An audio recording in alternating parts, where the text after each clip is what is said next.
happy Financial Aid Awareness Month. And so for College Prep Roundtable, we took on the Awareness Month idea. And today, most of these panelists and presenters, but this is going to be some excellent information. They shared a little with us before what they're going to talk about, and so this is going to be excellent. So today's topic is the 10 most important things to know about the FAFSA simplification process. And so full disclosure, while we do want to talk about FAFSA simplification, we don't want to talk about it in isolation, right? So we want to keep it within the context of financial aid overall and how we can do this better and how we can incorporate whatever these changes are and are going to be into the work that we're doing with students, that is the ultimate goal. So we're bringing to you today 3 different perspectives. So we've got the federal perspective, we've got the state of Pennsylvania perspective through PHEAA, and we have our PASFAA, but also financial aid office perspective through Cassie. And so they're going to introduce themselves in just a minute. So those of you who are not in Pennsylvania, while Ron is going to focus on Pennsylvania items, please do share with your Pennsylvania colleagues. But if you're not in Pennsylvania, then you definitely want to check out the things that are happening in your state. I'm assuming most of you know who your state higher education association would be. If you don't, you can literally Google it. And you can also pull it up, and Isaiah might know this too, but you can also pull it up in the federal student aid website, studentaid.gov. There is a list of the state associations and how to kind of get to those websites. So it's important for you to really know all 3 of these aspects. And so we're going to jump right in. And so though we said the 10 most important things to know, we're probably going to talk about more than 10, because how could you really move financial aid just into 10? And I'm actually going to start off by sharing this. So what I found in my journey around this work is how critically important financial aid and financial literacy around paying for college literacy is, to the point where I started seeing it in my own work, and I literally started shifting to more financial aid. As the information came out about the new legislation, I, like most of you, started seeing things in the news, reading the articles, and then I connected with my friends at Federal Student Aid. And both Fred and Isaiah both said, time out, wait a minute. What you're reading is someone else's interpretation of what Federal Student Aid's legislation said, not necessarily what the experience of the student is going to be in all cases. So that was an awakening. And if any of you didn't pick up on that, I'll say it slightly again. The issue is this: what we've seen and what we've read are interpretations by journalists, lawyers, and other educators. And I'm not saying what they've said is wrong. I'm just saying their interpretation is one perspective. What was missing from most of what you've read and seen, which is why we're bringing you these 3 experts today, what was missing from what you've read and seen is how exactly Federal Student Aid and any other entity that's connected to FAFSA, what the student and parent actual experience was going to be, right? So you've got the legislation, but what was the FAFSA actually going to do and say, and what was the experience of the family? And so tip number 1 is read the information that you've been getting in the media, but tuck it in the back of your head, in the file cabinet in the back of your head, because what you're reading is someone's interpretation. Many of them were accurate, right? But it may not have included what the experience is going to be of the student, right? And so I see our experts are shaking their heads. So, and if you know me and the work that I've done through College Prep Roundtable, I really emphasize you guys embracing your own professional development, right? And so we're going to bring the info to you, the specific info, and it's going to continue, right? So in Isaiah, I'm sure we'll talk a little bit more about that at some point. We are going to address questions. And so you know, keep your questions coming. I think it would be great if you could put questions in the chat.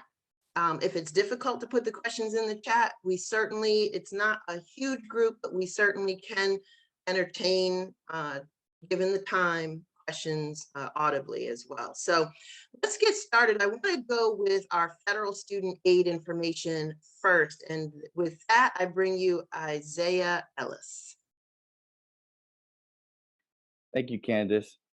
And I'm going to go ahead and share my screen. But to start, I just want to say thank you to all that each and every one of you and what you do for your communities. I know right now it's difficult. Before the pandemic, it was difficult to engage students, to motivate them to complete a FAFSA or just pursue a post-secondary education or credential. And I know even more now is even more difficult. Before you were able to pull kids out of class, put an account hold or grab them wherever you see them, encourage them.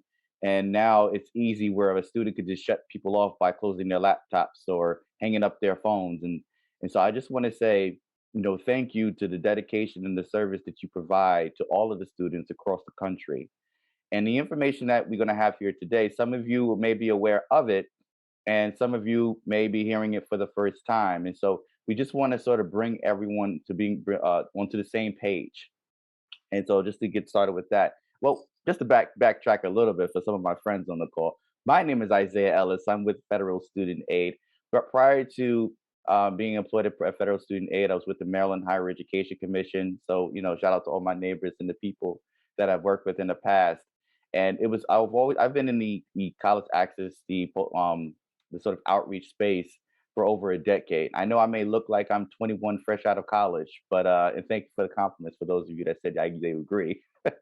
But I've been in this space and very excited to be part of this space, particularly as it pertains to financial aid and assisting students to be able to see them achieve their dreams, to see them achieve something they have been working very hard for.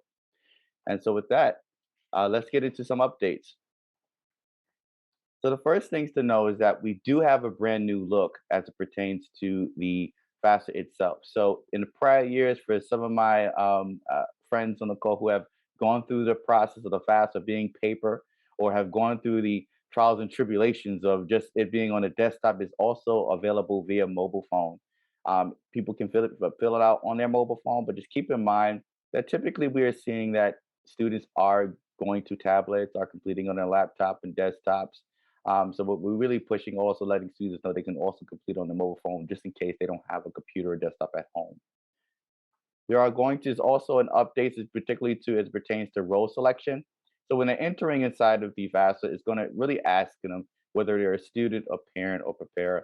And so they would really can identify where they are. And if they are a parent, they can go ahead and go in and pick up where the students left off. And that particularly pertains around filling out their information or if it's signing the FAFSA form itself electronically. We did make updates to the scheduled topics. We updated to remove the virtual currency as an exception. For those of you that don't know what a Schedule 1 is, that's when you're providing information on additional income. It could be for educator expenses and things like that. And you're listing that form and attaching it to your IRS tax form. And so we updated the help topics to remove the virtual currency as an exception. One of the biggest updates that we've had with the 2022-2023 FAFSA form is the removal of the impact of the drug convictions. It's no longer going to affect their federal student aid eligibility. As they are completing it, the questions are still there. They're still going to have to answer it accurately, but it's not going to affect their eligibility for federal student aid. So keep that in mind as well. We've also removed The selective service is that's also going to be no longer an option for students. Now, this year, the question does still exist. They still have the option to register, but if they elect not to register, it's not going to impact their eligibility for federal student aid. Now, your state may have a different requirement as it pertains to the state financial aid, but in terms of federal student aid, it does not have an impact if a student elects not to register for selective service. There are also three ways that students can submit the form, or two ways really. It's either you're submitting it electronically or mailing it in. If they elect to mail it in, it's going to take up to 4 to 6 weeks of processing, only because as we moved into the virtual space, we have limited people there. But also, if they so it's very quickly if they do it electronically. But we do recognize that not everyone can access the FAFSA online. So they do have an option of printing out the PDF via our financial aid toolkit, printing that PDF out, sending it in to us with all the signatures attached to it. Now, what you see on your screen is the process in where we go through processing the FAFSA, where we collect the information, they sign it, we process it, and then we send it off to the institution. The reason why we're having this screen here, just for the individuals that don't know the process to what happens after a student submits the FAFSA form to us. If there are any errors on the FAFSA form, which means it went through Homeland Security, it went through SSA, the Social Security Administration, and there are errors, whether the name doesn't match up with the Social Security number, the student, it will be rejected and sent back to the student, and the student from that point would have to update their particular FAFSA in regards to getting that submitted to us. Now, the processing time on the institutional side is going to be a little different, because once we send the information out, in each institution's financial aid office or the office responsible for processing the financial aid information has different processes in which it goes to packaging students and so forth. So keep that in mind as well. A couple of tools and resources that some of you that have changed and some of you may not be aware of. Now, before we used to have something called the FAFSA forecaster that has now been updated to the federal student need estimator, where it's a new look to it, a new feel to it, new information. And so it's a little bit more accurate as it pertains to the EFC for the 22-23 FAFSA cycle. And so students, parents can jump in and check it out and go through what's called a demo FAFSA to see what their eligibility may be. We've also updated the College Scorecard, which will give information about institutions, and students can get a feel what's a better fit for them. But this is also to be used in combination with other information. It's just giving a student an idea of the type of institution that they're interested in. But again, this is not to be replaced actually going on campus, getting a feel of the campus, actually engaging in other things that the family has to include to make a good decision on their behalf. We've also updated the Pslf help tool. This is a public service loan forgiveness help tool. So this is a help tool where individuals with student loans can go in and see if their employer is eligible. If their employer is eligible, then you can also see if the payments that you have made for your loan payments, your federal student loan payments, are eligible for the Pslf or possibly to be forgiven within your qualifying payments. So keep that in mind as well. We've also personalized our dashboards.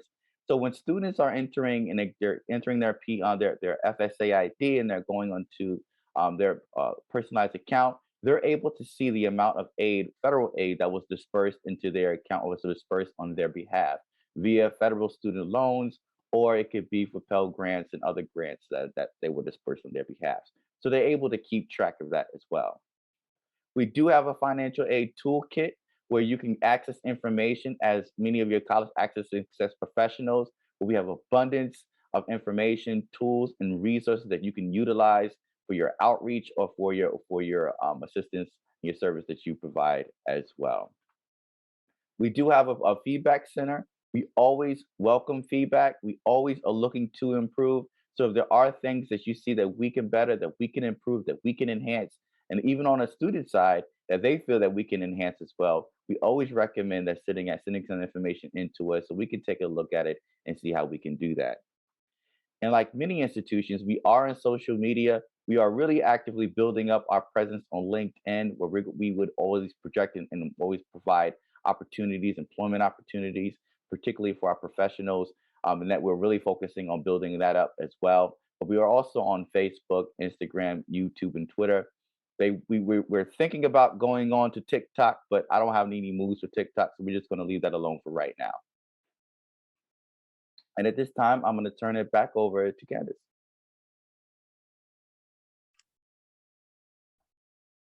Thanks, Isaiah. That was good. Much appreciated. I think we want to take a few questions for Isaiah while we're here. And I'm going to double check the chat to see where we are with that. Is there anyone who has a question that's better asked audibly? You can come off of mute at this time. All right, and while they're doing that, Tom, help me scroll. Yeah, thank you. Chris Horn asks, are there any updates to the verification process? So there are, right now, as it pertains to the verification process on the behalf of institutions.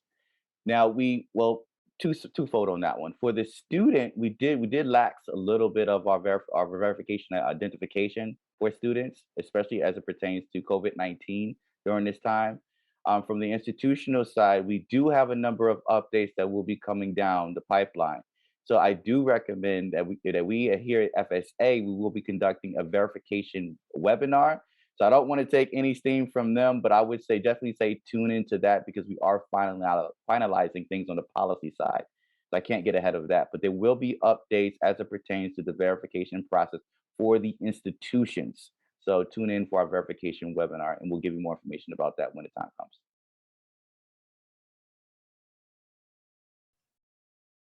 Isaiah, I'm going to throw a question at you real quick, and please, people, if you have questions, let us know. You can use the raise your hand feature as well, but you can also come off audibly. But can you, this is a question near and dear to my heart. I have twins.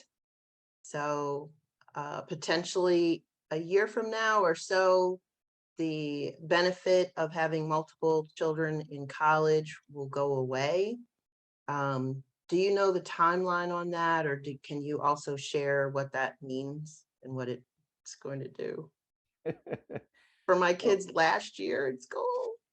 So for the 24-25 FAFSA cycle, there are going to be a number of updates as it pertains to the calculation of no longer the EFC, but the Student Aid Index, where there's going to be a number of information that's going to be updated. We are still working that out. We're not yet in a position to announce how the impact to the user side is going to be reflected, because it may be minimum. And this is involved in the calculation of right now, what's the EFC. I know plenty of you have probably done the calculations longhand. That's how long we've been in the business. But the calculations are going to be different for the Student Aid Index when taking into account a number of things. And the best thing that I can say right now is to stay tuned for the announcements and the impact of it, because we have not yet finalized the total impact and the calculations as it pertains to the Student Aid Index, which is going to be reflected in a couple of years. Okay, thank you for that. You're welcome. Other questions? I know with the representation that we have, okay. Okay, thanks, Kim, for sharing that. If you look in the chat, Kim is saying, I am on the NASFA and FAFSA Simplification Task Force, and we're still testing the SAI tool for schools. More to come. Thank you, Kim. Okay, continue to think of your questions and put those in the chat. And next up, our other friend near and dear, Mr. Ron Felder, representing PHEAA, Pennsylvania Higher Education Assistance Agency. All right. Well, good morning, everybody. Hope everybody's doing well. For those who don't know me in this area, I am Ron Felder. I'm the PHEAA Higher Education Access Partner for Philadelphia.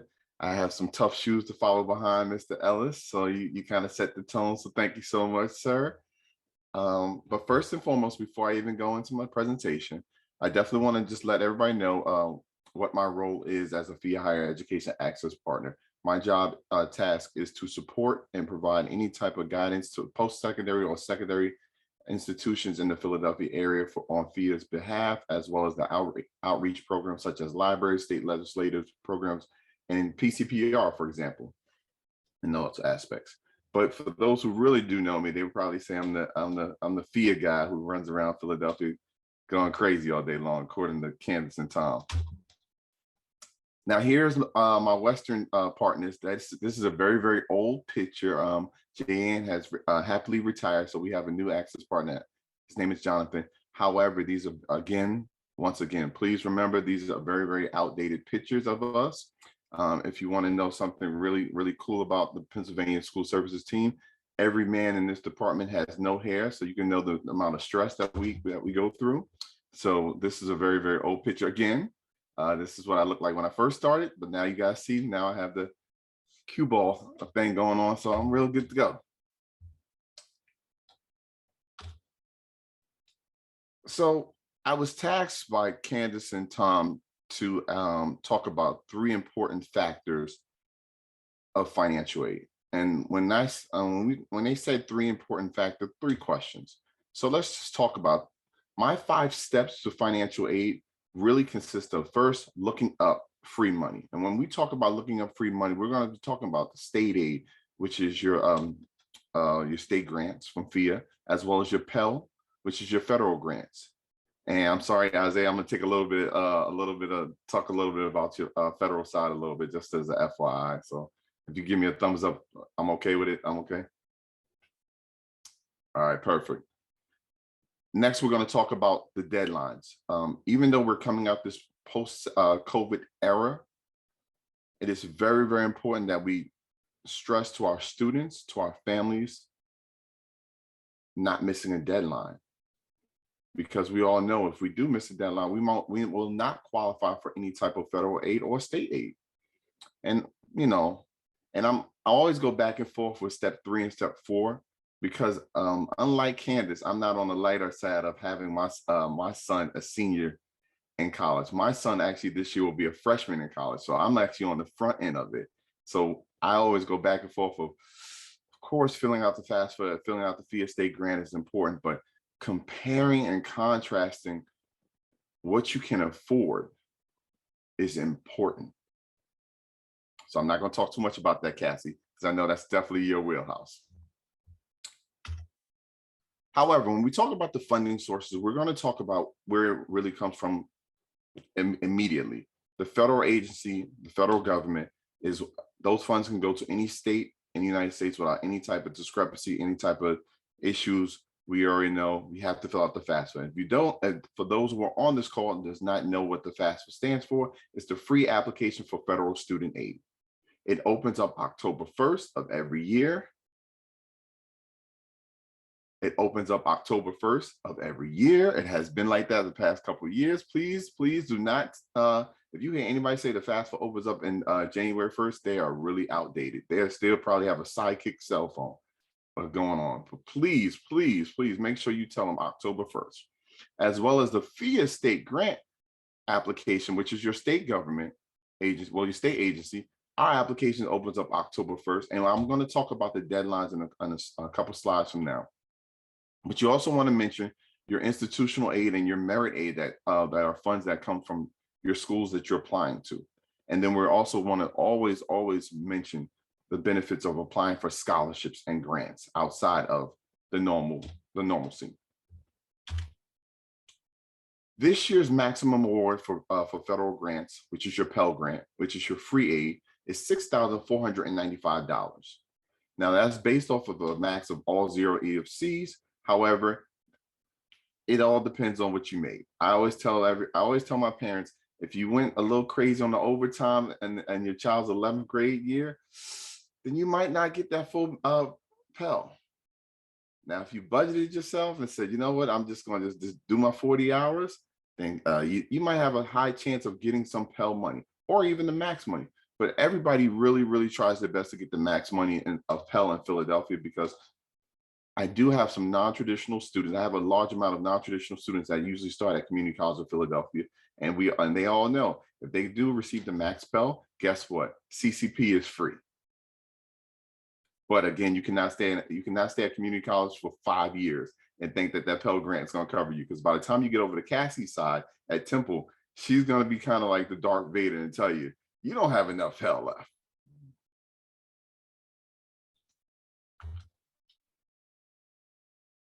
Now, when we when we flip sides to go to the Pennsylvania side, this is I'm so happy and I'm proud to say this number. Our PHEAA state grant this year is $5,000.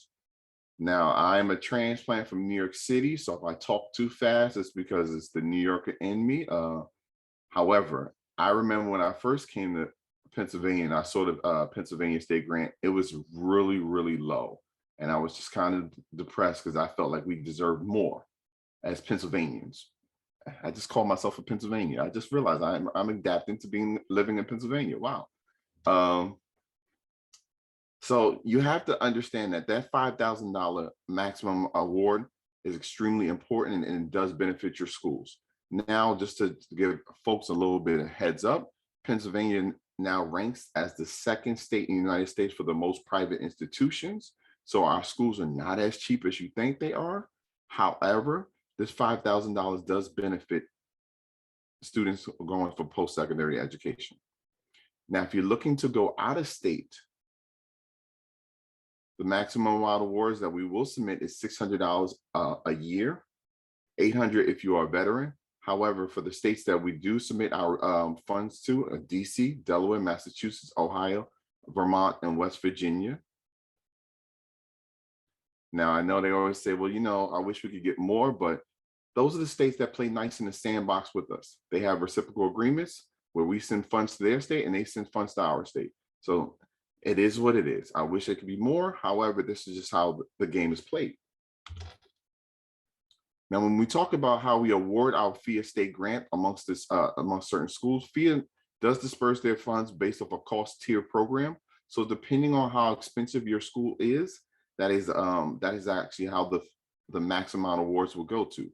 So, for example, I'm just going to I saw Naima Andrews on this call from Drexel. Naima's at Drexel. We all know Drexel's cost of attendance to tuition and fees. They're like buying a Maserati on a sunny day. It's not cheap. It is what it is. So for that particular school, you know, the maximum amount of awards is that high cost tier. Now, I did see somebody who represents community college on this particular call. You know, we see the awards over there. It's $21.93. And let's just go for Cassie at Temple. If you're a commuter, it can range between $37.72. If you're on campus, it can go a little upper in that versatile standpoint. To go back onto the FAFSA, this is very important because I've actually seen this, and we all know that the numbers are down nationally and statewide when it comes to completing the FAFSA as well as the PHEAA state grant application. It is very important. And once your child completes the FAFSA, or once your student completes the FAFSA, that they stay on the page and actually click on the link that says start your state grant application. A lot of students are not filling out their PHEAA state grant application because they're kind of exhausted of completing the FAFSA. They feel like, oh, well, I did everything, and you're really not done. They also will, you also will receive emails or notification, hey, complete your state grant application from PHEAA or from FAFSA if something is not completed right. But more importantly, sorry, let me get this right. Most importantly, you want to make sure once you get to your confirmation page on the FAFSA that you're applying for your PHEAA state grant application. Your information will auto-populate. So all you can do is just go right there, click continue. You're on PHEAA's state grant application page, accept the terms and conditions, and you can complete it that way. Our deadline is a hard deadline of May 1st. I see a lot of my coworkers, well, I don't like to say coworkers. I see a lot of my teammates, and Kim McCurdy is still my teammate, even though she left us. Julie Wendy, Tiffany Devan, they will all tell you we have a hard deadline for our application of May 1st. Candace and Tom have been working with me for a very long time. I am the king of being a little funny with it. I take my vacation at the last week of April, and come back around like May 10th, because I know that deadline is so crazy. I don't really have time for the crazy emails. So please, please, please make sure that you are submitting those applications on time. Now for our open enrollment schools, our deadline is August 1st, and that's for community college, trade school like Lincoln Tech in that aspect, or Pierce College on that aspect for those open enrollment schools, or Orleans Technical. We do have other special state grant programs, and I'll just touch base because I feel like I'm taking up a little bit too much time. Chafee program is for our students who are in DHS custody, who identify as students in DHS custody. However, PHEAA just administrates the funds. The Department of Human Service regulates it. Our foster care education waiver program is, I sit on that committee, which I'm really, really proud of, is a hot topic for Philadelphia students this year. So if they do acknowledge as foster care students, they possibly could qualify for free tuition and fees program. However, their room and board will be covered by their grants, but you should definitely look into that. Our Ready to Succeed scholarship funds are for my sophomore, juniors, and seniors. You have to have a GPA of a 2.8 or higher to receive this additional grant.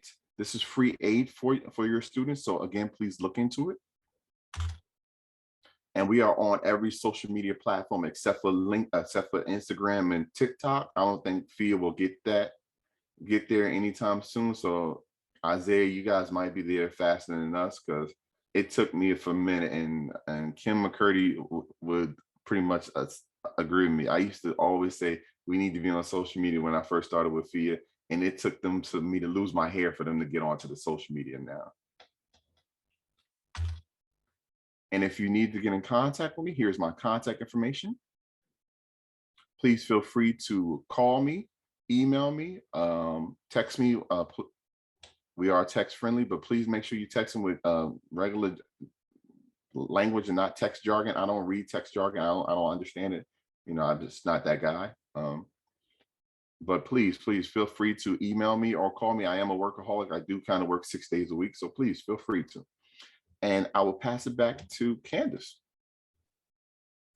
Awesome. Thank you, thank you, Ron. Love it. Okay, so we do have some questions.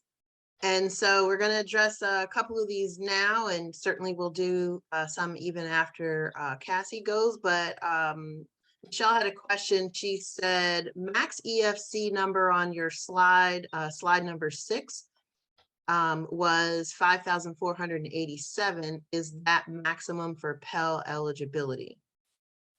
Yes. Okay, that was a nice, succinct answer. Thank you.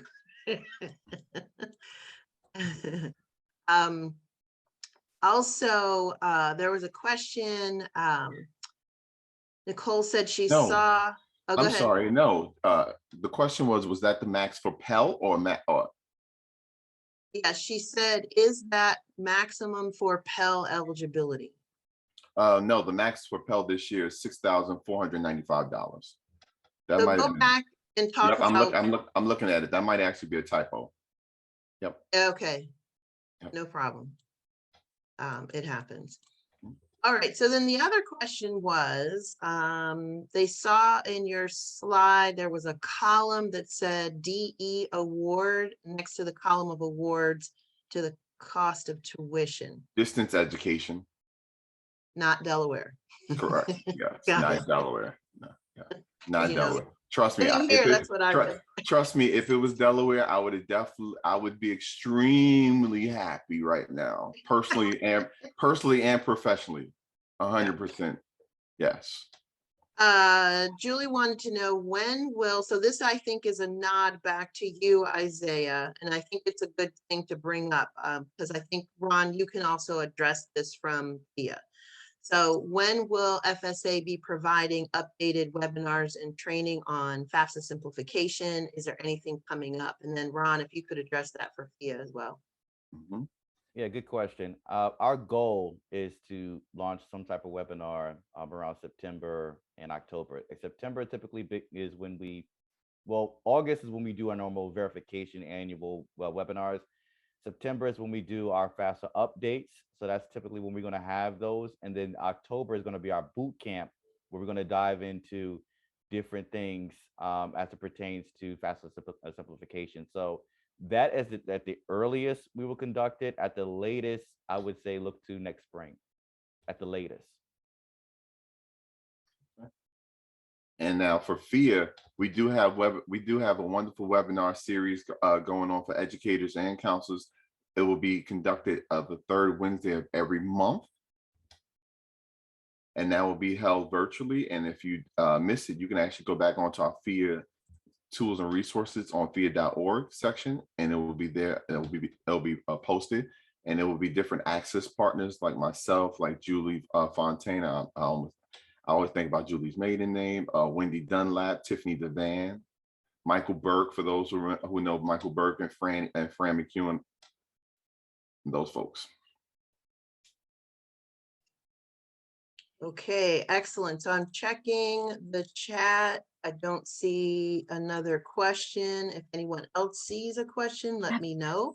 If someone wants to come off audibly, please do. I have a question. Good morning. Good morning. In And terms introduce of yourself too, please. I'm sorry. Hi, I'm Shannon McGill. I'm the Director of Youth Development for Providence Center. So this is a lot of information because I am one of the folks that filled out their FAFSA January 1st. So it's good to hear all this updated information. But no, in terms of residency for FIA, how is that determined? Is it determined by when that student starts school, or is it by the application deadline? No, and in regards to residency, which is domicile status, you have to be a resident of Pennsylvania a year prior to your application date.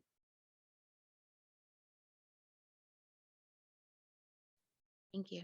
You're welcome. All right, excellent. Other questions? And if not, put it in the chat, but we're going to keep this moving. And now to the folks who really make the magic happen, right? They take all the stuff that we send them and the stuff that Isaiah's organization creates and the stuff that Ron's organization creates, and they put it all in a bowl and mix it up, and somehow a financial aid award letter comes out and kids kind of figure something out from there. So I bring to you Cassie Drogose. Did I get it right? Yay. All right. And I so appreciate that Cassie is joining us because she's coming from Temple, but she's also representing PASFAA, and she'll talk a little bit about that. But we do encourage you to stay connected to your professional associations in this work. Thanks, Cassie. Like they said, my name is Cassie. I have worked at Temple for 6 years. This is my first year with PASFAA. I represent the state-related sector, which is Penn State, Pitt, Temple, and Lincoln University. So if any of those folks are out there, hi, send me your questions or comments for PASFAA. I hold a master's degree in higher education from Temple's College of Education and Human Development, with a specialization in college access and success. That education combined with my job experience at Temple gives me unique insight into this experience from both the professional side as well as the family and student perspective. I personally, in my role at Temple, handle nearly everything that involves the FAFSA and those early stages. So knowing about FAFSA simplification, being able to share information with families and professionals is near and dear to what I do. With PASFAA, I work with other financial aid professionals within the Commonwealth to improve and advance the financial aid experience statewide with our state affiliated, but also with connecting with our other sectors like the 2-year, the trade, the PASFAA, and so on. So Do slow me down. Sometimes when I get on a roll, I talk a little quickly, and I blame growing up in Jersey for that. So, Cassie? Okay, good. I was just making sure that your slides were advancing. All right, oh good, no, thank yeah, yep. They Let me know if they don't. So I know that we've already talked about this a couple times. Isaiah touched on it, Ron touched on it. I cannot stress this enough, both from a PASFAA and an institutional perspective. File early. File early, file early, file early. That FAFSA opens October 1. You can file October 1, 2nd, 3rd, 4th. File early, because here's why. Most institutions still adhere to a priority deadline. Having the FAFSA open in October, I think really helps give students and families an edge up. This is a big improvement over having it open in January. You had to guess your tax information, and oh boy, if you were wrong. Now, with all the improvements that the Department of Education has made to this process, it's very important to file early. I put up here the deadlines for the state-related sector. Temple was February 1st, Penn State is March 1st. Pittsburgh doesn't have a set date, they roll. So you can file at any point, though again, earlier is probably better. And then Lincoln University has April 1st. Note that all of these deadlines precede PHEAA's deadline of May 1st. So if students are meeting those priority deadlines for institutions, they're making it for PHEAA too. Which, you know, every penny helps when it comes to affording college, especially in the Commonwealth. So I want to talk a little bit of what this process looks like after the student has filed, and this is where I switch on my institutional hat. The process will differ at schools in terms of dates, in terms of deadlines, in terms of what the student is experiencing, how they're contacted, but overall, it's the same couple of steps. Isaiah touched on this, Ron touched on this, and again, I just want to make sure that you know, I cover it from the institutional perspective as well. So after the student files, the institution receives it. For Temple, I can tell you that we don't load it into our system and actively work with it until the student has been admitted. Most colleges are like this. So it's definitely possible that a student could file in October and not hear anything for a couple of weeks or for a while. There may be documentation needed after the student files and before they get their aid offer. And I'm going to talk about documentation in a minute, because that's another big thing that I wanted to kind of emphasize, because it's something that isn't really going to change much with FAFSA simplification from some perspectives. So, but it's important for students to read over their student aid report. It will tell them if they need additional documentation to submit to their financial aid office. It's important for them to monitor their student portals so that they know if they need anything to provide to the school. Then they get their financial aid offer. For Temple, pretty sure that day is today, so it's a very big day for us. This is a huge day for any institution, and those of you who work at colleges and universities know what I'm talking about. When that financial aid offer for those fall students goes out, that's the start of the season for any school. Dates that this occurs will vary. Some students I know have already had aid offers from other schools in hand for the last couple of weeks. Temple, I can tell you, we always go mid-February. We offer experience Temple days for admitted students, and we try to make sure that we've got that aid offer out to students before that first event, which for us is this weekend. Some schools might not get that offer out until March. So there isn't a deadline for the schools to issue that information, which is why, again, students could file in October and they might not hear anything from all of their schools for a while. That's not necessarily cause for alarm, but if they have to submit documentation to one, they may have to submit it to another. And it's important for them to be cognizant of where they are in this process. Once they get that aid offer, just like Isaiah said, just like Ron said, it's important to compare.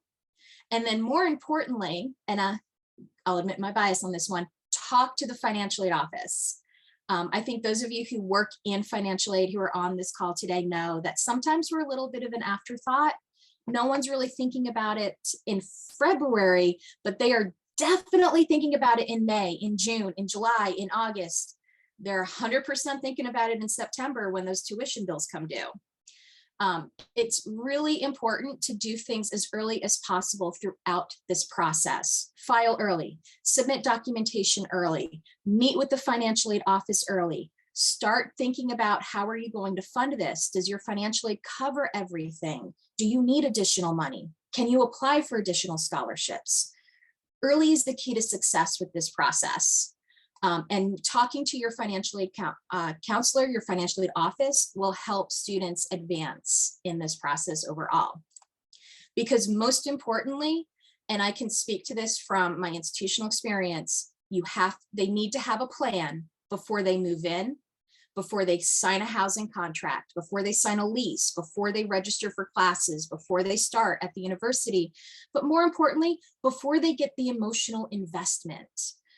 Nothing is worse than having to talk to a student during the first week of ad drop who was behind the ball on everything, and now they're in a really hard situation where they can't afford it because they filed late, they didn't get their documentation in late, they didn't get their loan applications in and couldn't get the money approved in time. It's really important to be aware of where you are in this process, to be early, and to be in communication with the financial aid office before move-in. One of the positive side effects of COVID, I think, has been the way that financial aid offices have been forced to improve their remote access and virtual access to students.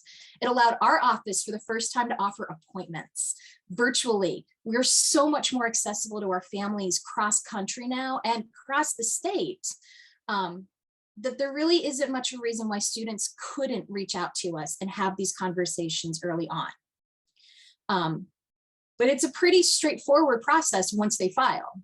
FAFSA comes to the school processes it, determines if we need anything. If we do, we let the student know, and we issue the aid offer, and then the ball goes back to the student's hands in terms of what do they need to do, what do they need to submit to us.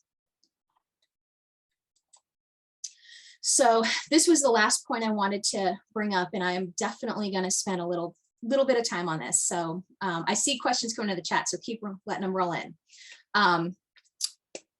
While the Department of Education has made strides to help the offices with their documentation requirements and their administrative burden, some requirements aren't going away.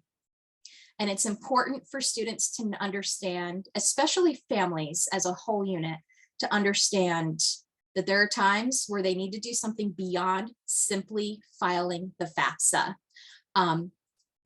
The simplification process and all the edits coming in the next few years will definitely help with some of these. But again, it's important that students be aware of what's needed and be on top of getting those documents into us. So for example, federal verification is not, unless Isaiah is going to tell me differently, as far as we know, it's not going away. It may be changed. 2021 allowed us to waive a lot of those requirements with the general announcement that came out in July. So thank you, Isaiah. Really appreciated that one. But it's back for 22, 23, as far as we know. And so there's documents required with that. It's tax information. And 2020 has been kind of a complicated year tax-wise. We have a couple of different things that we have to look for.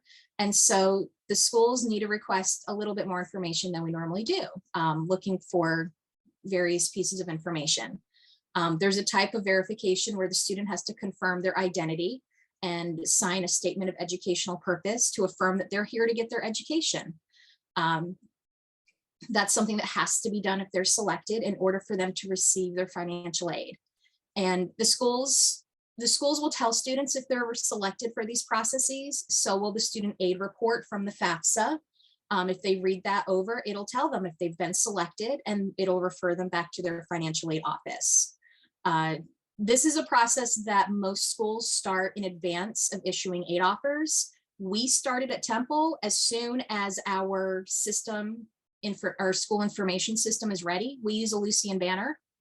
And so as soon as Banner's ready to rock and roll for the new year, we are ready to open up and collect from our students, because we are working hard to drive this process early for students, again, so that they have the information they need in a timely manner. But then there's other processes that aren't verification related that do require documentation. And the next 2 points could impede a student's ability to get a financial aid offer. And at institutions with limited funding, that could be a problem. One of them is citizenship checks. So as Isaiah mentioned, when the student files a FAFSA, their information is checked against either the Social Security Administration and in some cases, the Department of Homeland Security. If the checks don't come up affirmed, then the school needs to collect information to confirm that the student is either a citizen or permanent resident in order to confirm their ability to receive financial aid. This is something that could prevent them from getting a financial aid offer. This is something that could allow them to get a financial aid offer, but then they're not able to receive that money. It's just out of reach because they don't meet a very key criteria for getting financial aid. So this is something that they need to be aware of and again, submit early.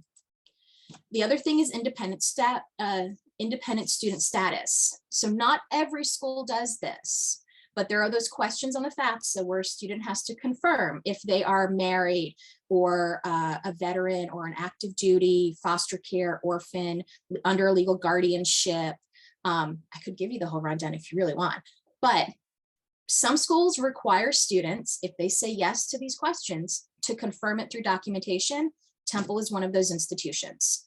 We require it for everything except, are you a graduate professional student or were you born before whatever year is in question? I think we're up to 99, which just makes me feel old. This is something that will also prevent a student from getting a financial aid offer. If we can't determine their dependency status, we can't determine how much aid should be on their FAFSA or if their FAFSA was even filed correctly. And this is an area where we catch a lot of errors, especially with students of divorced parents who don't realize that the legal guardianship isn't the same thing as, well, mom has custody. This is also very important for students who are in the foster care system in Pennsylvania because, like Ron had mentioned earlier, there is the PA Fostering Independence Tuition Waiver, which has, I think, been a really great program to help our foster youths be able to move to college, have a good college experience that they can afford. And there may be other qualifiers. Like I said, we always check for homeless. We do check for legal guardianship, care of a child or a legal dependent. And this documentation will kind of vary from institution to institution. So it is important that students be aware of what's needed and get it in early. And if they have any questions at all, just make an appointment with the financial aid office, give them a call, give them a shout. And that goes for students who are in these circumstances and don't have perhaps a parent or a guardian helping them, but they have a caseworker or social worker or some other kind of student advocate. They should absolutely make sure that they're on the same page with their advocate, and they can make appointments with the office too, so that we can work with them. And then finally, there is the category I like to call unusual circumstances. First and foremost, change of income. I think we can all agree that the last couple of years has been brutal on our families, on our personal families, our students' families, our friends' families and whatnot. So change of income has been a huge source of attention for financial aid offices for the last few years. FAFSA using information from 2 years ago, things change, even when there isn't a global pandemic raging outside. And so, you know, one thing students can do is look up on their, chosen schools appeal options. You know, make sure they read the website, see what are the steps for filing an appeal. What can they do to submit documentation. Most schools will only accept appeals for additional Pell Grant if there's a way to change the FAFSA data through this process, but there might be other things that students can apply for that come out of those appeals. So it's important that if the income has changed, earlier is better. Some schools will have deadlines on how late they're willing to accept this information. So students should be aware of what they need to do for it. And then finally, dependency overrides is another area of unusual circumstances. And so we, being a large public university in the city. We're, close to New Jersey, close to Delaware, fairly close to New York. We do see a lot of students who are in situations where they can't say yes to one of the independent status questions, but they're also not able to provide parent information on the FAFSA. These students generally need to file a dependency appeal. They need to have the school look at their situation, look at their documentation, and make a professional judgment of their dependency status based on their circumstances. This comes up a lot with students who are in legal custody situations versus legal guardianship situations, which can seem a little semantic, but it's actually pretty clear. Guardianship is defined one way, custody is defined another. We collect documentation to ensure, that we know the path that we're going in order to assist the student. If we cannot determine a student's dependency status, then it's difficult for them to get a financial aid offer because we're not sure like what level of unsubsidized loan should we be giving them. Should we only base this on student income? Should we be considering, is there actually a parent here that we need to be involved in this conversation? And so these are all circumstances where documentation is going to be involved. It's improved significantly over the last few years, but it's still maybe a necessary evil for students that they have to complete. Earlier is better. And all of this impacts how much financially they can receive. And if they wait too long, it might impact their ability to get institutional aid. If we have to recalculate their financial aid offer because their verification came back very different because they reported the wrong tax year, that's a popular one. We get the wrong tax year and that skews what they're eligible for. If they wait too long to submit, there might not be enough funding left around to recalculate that offer appropriately. If they wait too long to confirm their citizenship, their independent status, or file their appeal, then there might be a time crunch. And this goes for students who are currently enrolled. If they start the semester and realize, oh, I have these circumstances going on, there is a point where it might be too late to reach out and contact their office. So, and then for a couple of resources, PASFAA offers a scholarship application. They offer 7 annual $1,000 scholarships for students who have at least a 3.0 and 30 credits earned and are enrolled at a school. I put the website up here for the application. Scholarships are non-renewable, but students can reapply. We have one for every sector that we offer or that we cover. Handle? Represent? Oh, pick your word. And then financial aid offices are your greatest resource. So I put up here the websites for the financial aid office for the state-related sectors, schools that I represent. Temple, we do actually have some webinars available for our students that are out there on our website for students to take a look at.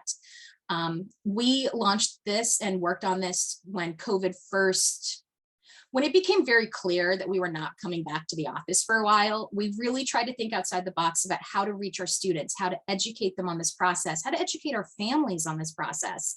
Because I think those of you who work with them directly know that it's definitely a challenge to make sure that students and families know all about this, especially the first gen students.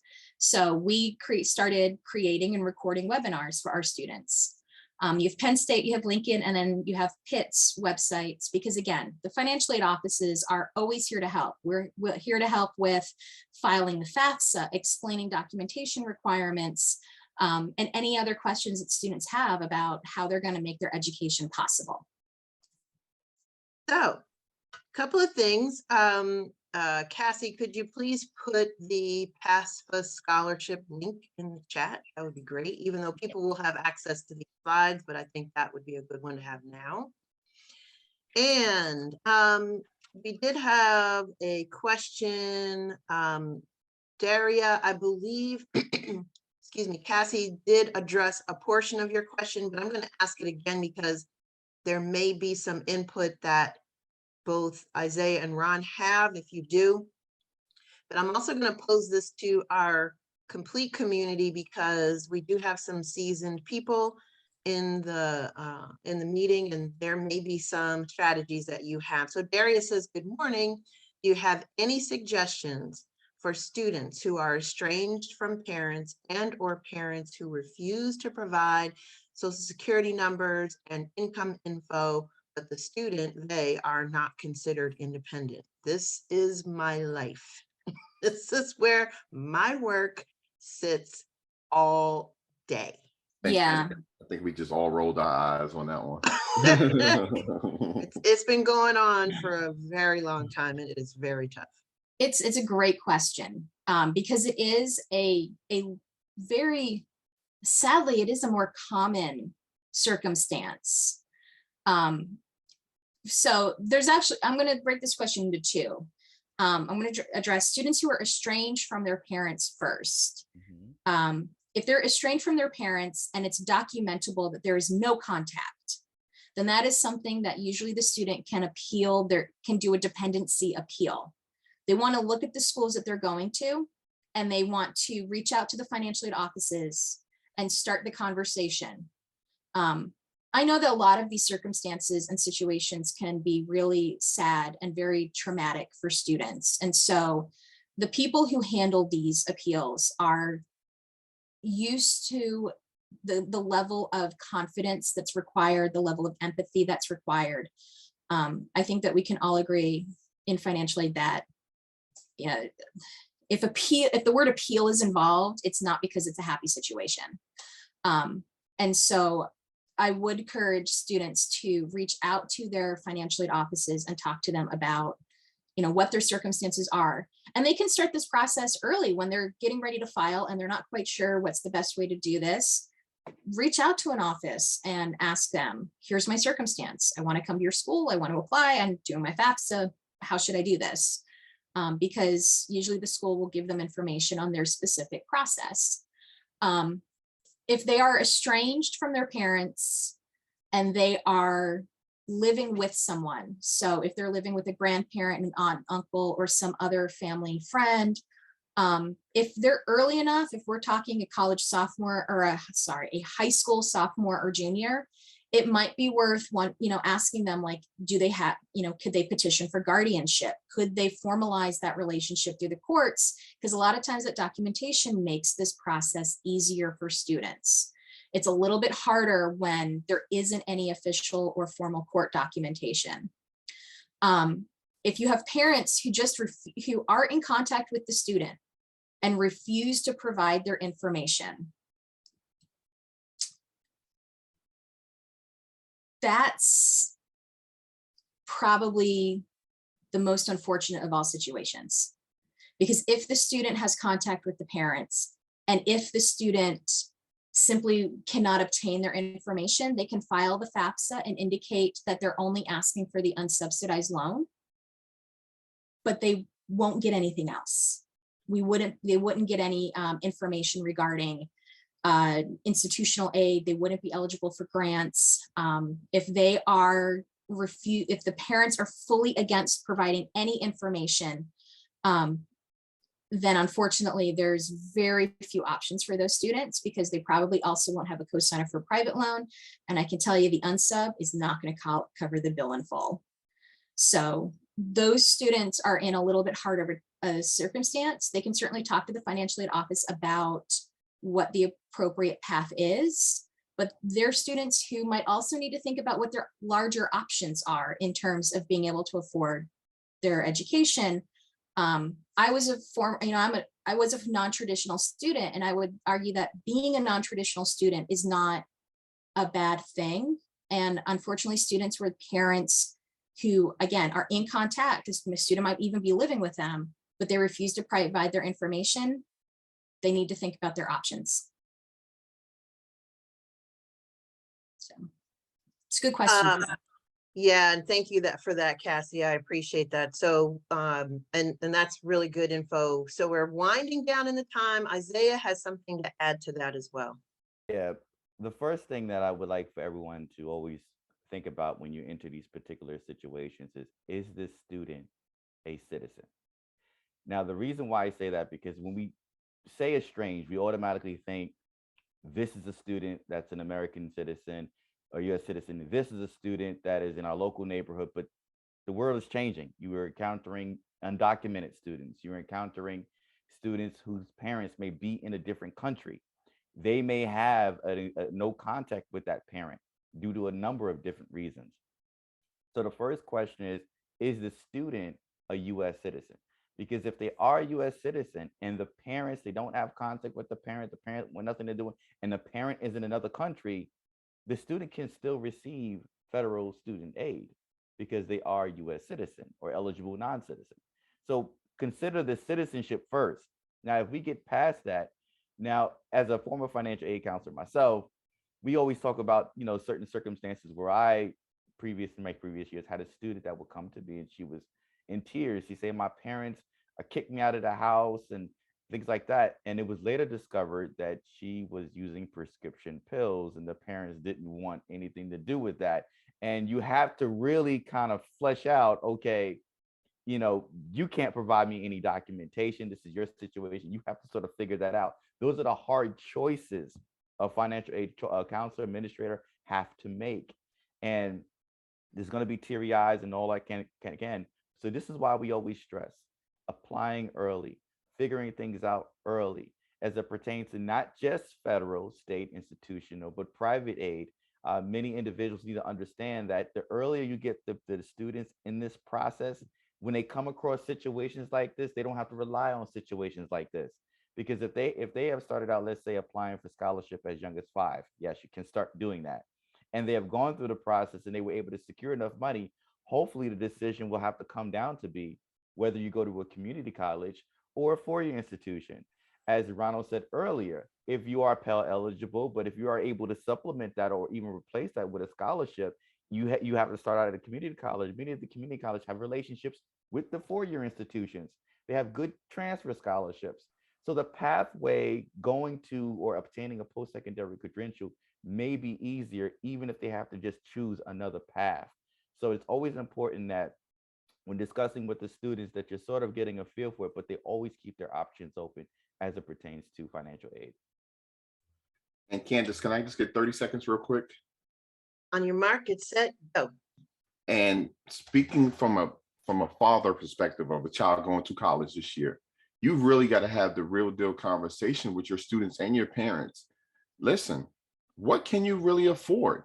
A lot of these students think that mom and dad can afford Maserati and BMW schools when they really can only afford Honda Accord and Toyota Camry money. I mean, just because you bought them the iPod or the cool grade 3s, Jordans, you're not really popping.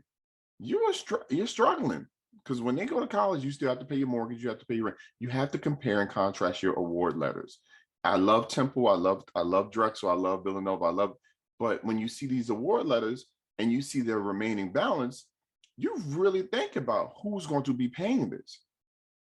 Your kid has no idea about it. They're going to be little Duval living their best life. You need to figure out how you're going to balance that out. And if you meet somebody like Isaiah or myself or Cassie in the financial aid office, we deliver that harsh message, hey, you have a balance and it's due, you can't sit in class. That's a real big pill to swallow when you think that you're going to the school and you're really not. So do the research, compare and contrast. PHEAA, as well as the federal agency, has a campaign right now, I meant to say this, of FAFSA renewals and state grant renewals. And pass it over. You got that plug in real quick. Good, thank you for that. I had to. This has been amazing. Isaiah, Ron, Cassie, I can't thank you all enough. We are so appreciative. I know I can sort of hear what people are thinking. This is not the only time that they're going to need to hear some of this information. So I do appreciate, number one, that you shared how to get additional information. Please know that the presentations and the video will be available eventually on our website, so you'll have access to that. If you are super new to this process, this was an update, and this was additional information sort of past the beginnings of how all of this works. So I do encourage you to reach out and do some research. You can connect with both Ron and Isaiah and Cassie, actually, through PASFAA for sure, to get the kind of financial aid 101, get that start, so that you understand how impactful these updates are. And with that, again, thank you so much, you all. This was excellent. I appreciate it. Happy Financial Aid Awareness Month.